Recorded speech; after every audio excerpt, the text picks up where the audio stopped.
Colom, a long-shot candidate, is seeking to become the first Democrat to serve as a U.S. Senator in Mississippi since 1989. But let's break down that ad. President Biden did nominate Colom for a federal judgeship, and Republican Senator Cindy Hyde-Smith did block his judicial appointment.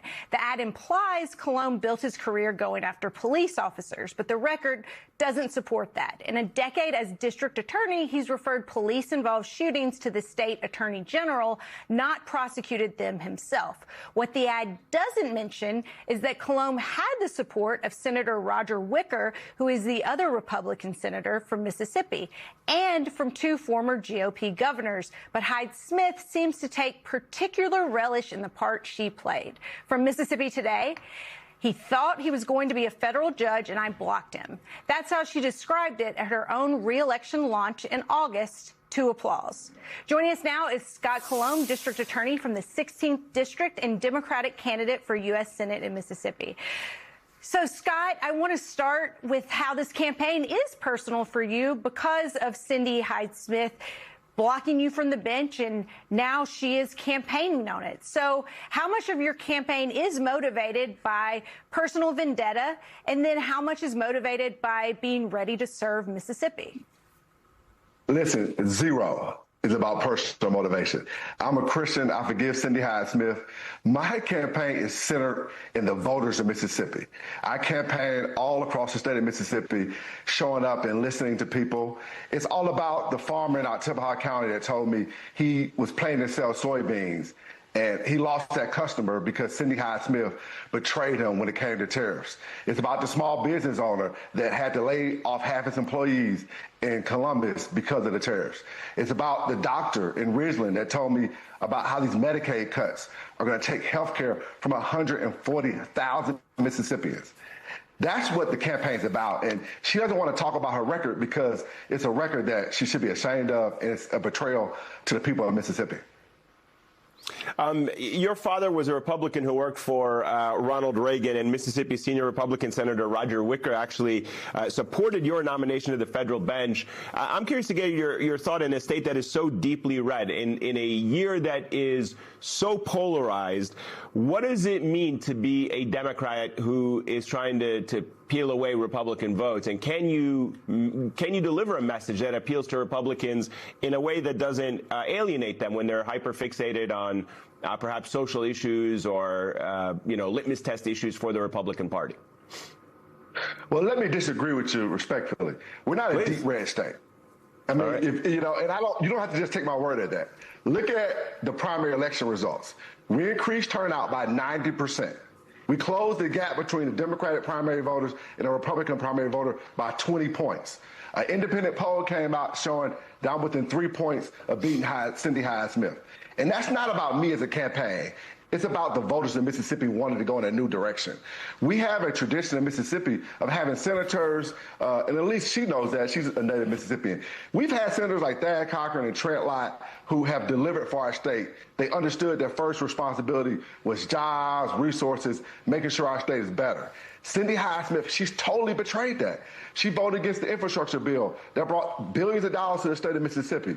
I mean, just recently, there was rural airports bragging about getting $20 million from Senator Wicker. You know who couldn't brag about it? Senator Cindy Hyde-Smith, because she voted against the money. And so the voters of Mississippi are ready to go in a new direction, and we're a state that has a lot of opportunity and promise, and the people are going to back me up on that. They've already showed, without much attention, they've already showed what we can do.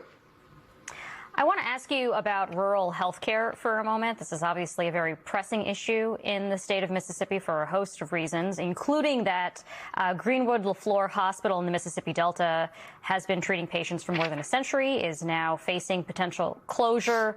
My understanding is that the Medicaid work requirements and the lapse of the Obamacare subsidies are likely worsening the ability of rural hospitals to stay afloat. Do you have a plan for helping maintain access to adequate health care for Mississippians? Absolutely. The first thing we have to do is we have to cancel those Medicaid cuts, and we have to save our health care and save our hospitals. I mean, what Cindy Hyde-Smith did was very cynical. She knew if the Medicaid cuts came this year, that would there'll be consequences for that at the ballot box. So they don't have the cuts coming until next year. But we're already seeing the impact from not expanding Medicaid all these years, losing federal resources. Greenwood LaFleur is closing. I was at a hospital in Marshall County. It has a doorbell. You have to have somebody to let you in. Oh, I've seen it. It's got a doorbell. And that's, Mississippians, we deserve better than that. And what I'm going to do is, the first thing we got to do is we have to cancel those healthcare cuts. We have to stop the bleeding. Otherwise, 8 rural hospitals are going to close.